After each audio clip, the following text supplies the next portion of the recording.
ప్రదక్షిణం 3 మార్లు చేస్తారు. ఎందుకు 3 మార్లు చేయడం అంటే, నేను ఈషణత్రయాన్ని విడిచిపెట్టగలిగిన శక్తిని నాకు ఇయ్యి. ఈషణత్రయము అంటే ప్రధానమైనటువంటివి ధనేష, దారేష, పుత్రేష. ధనేష డబ్బు మీద వ్యామోహం వదలదు, దారేష భార్య మీద వ్యామోహం వదలదు, పుత్రేష కొడుకు మీద వ్యామోహం వదలదు.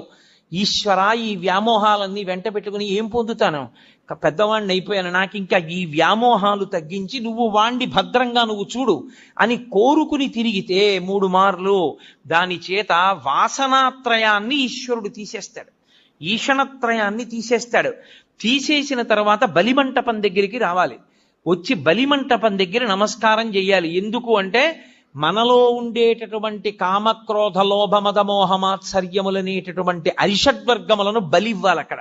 అంటే విడిచిపెట్టేసేటటువంటి శక్తి నాకు